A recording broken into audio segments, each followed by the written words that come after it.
you've been in the public eye probably the most in your life over the last 11 months. Just how have you sort of kept yourself insulated? You know, it could be, you know, when things are going right, you might be written about positively. When things are going wrong, criticized. Just how do you sort of keep yourself grounded? That's a good question. Trevor and I have had these conversations a few times, actually, and with a number of different players that it comes with the responsibility of being in these positions, right? You sign up for it. You actually put your name on a contract for it. And it's with great responsibility, right? Like with where we're at, it's just the name of the game. And I do believe that, I mean, I don't have any social media, first and foremost. I don't, it was more, I got kind of deep with it a few years ago where I remember sitting on the couch after we just had our second son, and it was in the summertime, so I'm off. And I had both my sons sitting next to me, watching them and hanging out with them. And I remembered, like, I was scrolling through Twitter, and I was like, what am I doing? Like, what am I doing? I mean, I'm not being present with my kids. And I was like, all right, how much time am I wasting? Minutes, seconds, minutes, hours, days, weeks, months, years, at the end of my life, what is that going to add up to looking at news or other people's lives? Like, what am I doing? So that was a kind of turning point for me in terms of just, all right, man, let me just try to be more in the moment with the people that I'm with, whether it's here, home, with family and friends, whatever that is, and know that it comes with it, man, right? It just comes with the job, and sometimes the outside, like, perception, we can sometimes become reality, for good or for bad. And it's just maintaining that, having real conversations with the people that help you through these conversations, through tough times.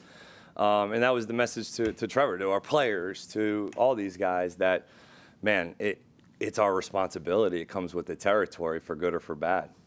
How have you felt about the focus level throughout the building this week for practice? Yeah, a little quieter, like first few days, I think just, not as rah-rah during the week, but I thought, and then Wednesday was more jog walks, so we weren't able to do a ton full speed on Wednesday. But then when we got out there yesterday, had the pads on, man, they practiced hard. You felt a little bit of a buzz. You felt intentionality at practice.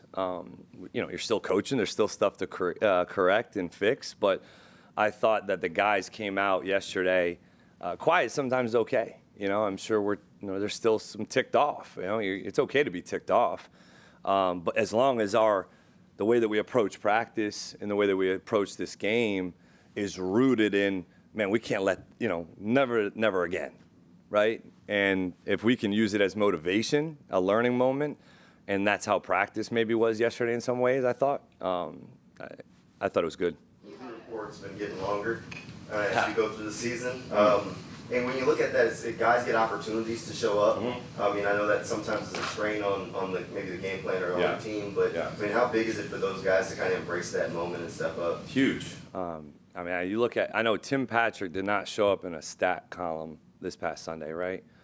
Tim Patrick played his tail off and blocked his tail off, ran routes full speed, was open, a few times that either we couldn't get it to him or, whatever it was. Maybe the ball wasn't going his way. But guys like that have, continued to do right longer. And that's ultimately what it comes down to when you do have injuries and you do have a talented roster of guys that have worked their tails off to stay the course, that maybe haven't made a million plays for us thus far this season, but are going to be ready and prepared when their number is called. I do think we have a group of guys that's important to, that are that next man up mentality, and that list is long. To that point, you obviously were part of a pretty banged up Bucs team last year, but and then let alone the 2022 Rams. Right. Yeah. Challenges in practice the last 2 days to have enough guys to do what you want to do. A little bit, yeah. I mean, we had a few show team DBs playing wide out, and guys bouncing around from a few different positions to do that. And look, it's a challenge. It's all part of adversity, right? It is. It's just all part of an NFL season, and that a lot of teams have gone through, not just us or the Bucs last season or the Rams that year. You know, it's part of it, and it is a balance though of. I know Wednesday specifically this week, like I think a lot of the guys were itching. They wanted to go full speed. They wanted to more so to help get some of that taste out a little bit and to just go cut it loose a little bit in a moment at practice. And but I'm glad we were able to do that yesterday more, and you could feel that from the guys. So yeah, it's a balancing act when it comes to the way that you're trying to schedule the day for these guys. And also your reps. Like the reps have to be very intentional. Who's getting what rep? What throw does Trevor? These are the throws he needs to get. These are the routes that these guys need to get. They don't need to probably get that one. They've run that a million times, or they're not the primary. Let's move on. So it's yeah, I've had some experience with the balancing act, and ultimately Sunday's coming. If you're able to speak on it, waiving Colin Saunders and then elevating or signing Branson to the 53-man roster, number one, what went into that decision, but then also in terms of run defense, what do you need to see from that defensive front? Yeah, you know, I have a lot of respect for Bank. It was, you know, he came here. It was unfortunate just with the way things were from a depth standpoint, and we had an opportunity to get Branson up to the active roster, who's done a phenomenal job on teams all year. And when his number's been called, you know, that's just some of those decisions go into like, all right, hey, how do we? Helmets are hard. You know, getting guys a hat on game day, man, it's a challenge. So we just felt like for us moving forward, that was just kind of the benefit and the best thing for us moving forward. And defensively in the run game, you know, you look at, we try to say, all right, we want to make people one-dimensional, right? Or get our opportunities to rush the passer. Well, we're getting a lot of drop back, first and foremost. Houston was able to maintain balance at the end of that previous game, whereas maybe in weeks prior, we knocked out that run game a little bit better in the second half, right? That's kind of what I've seen. We need to, you know, look at when you're playing a 4-eye, when you're playing a 3, when you're playing a 5, you're playing that. Just the techniques up front. At the second level, how are we fitting these runs? Are we staying square? Are we just plugging or aimlessly running through? And our safety fits, we looked at a little bit, okay, our depth at our safety position to start, and then, man, when we see run, all right, we got to go, right? And so a lot of that goes into stopping the run. I think for the most part all year, I think we've done a solid job at that.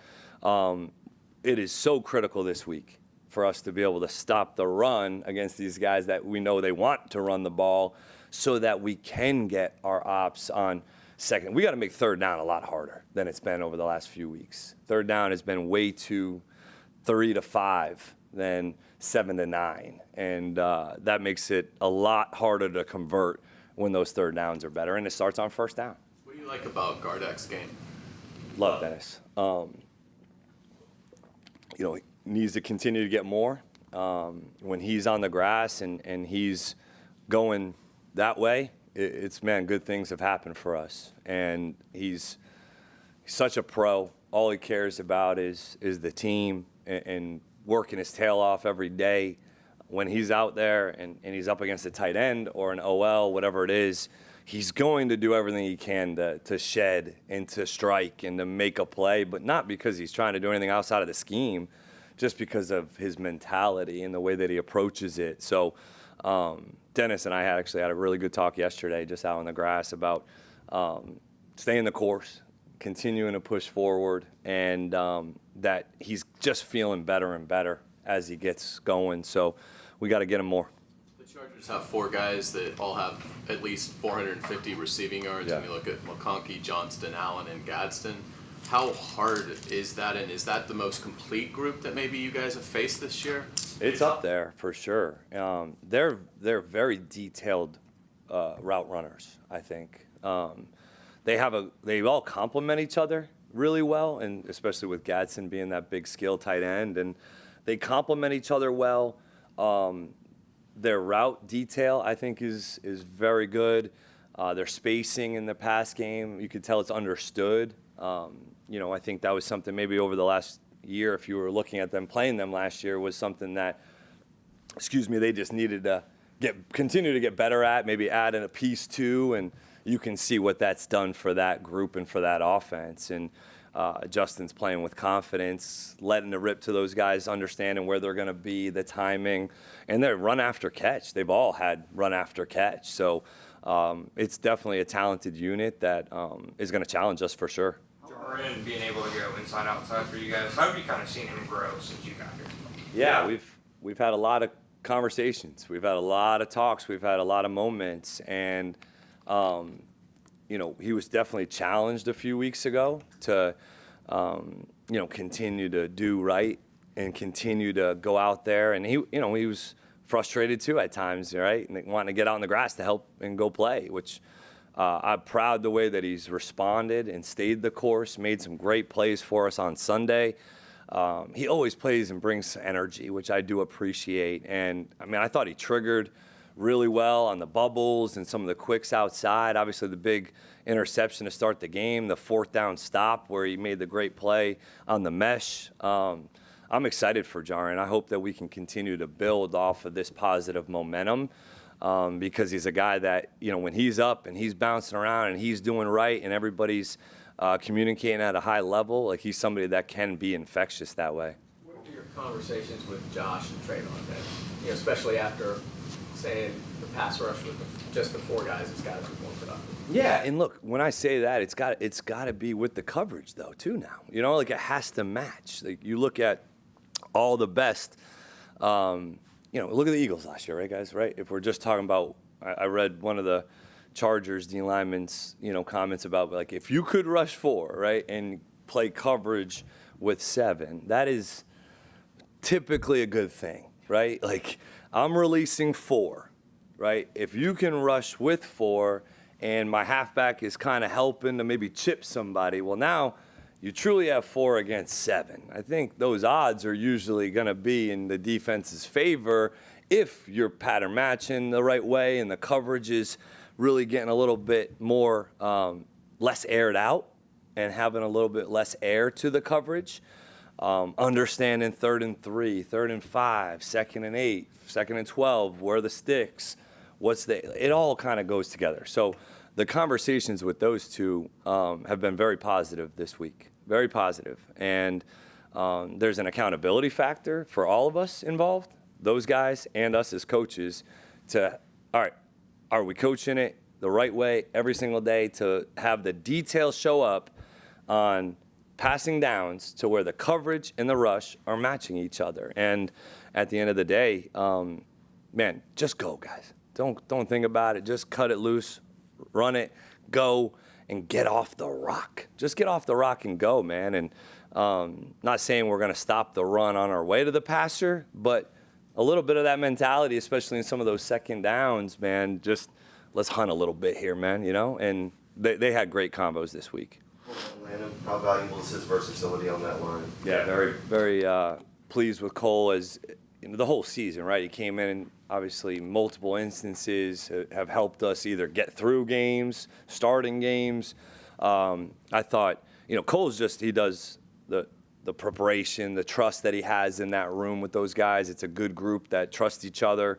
So I have a ton of faith in Cole this week stepping in if he has to and continue to keep playing at a high level for us. So his pad level, we talked about wanting to continue to improve and staying lower. And when he's lower, he's able to be a little bit more explosive. So I've been very pleased with Cole.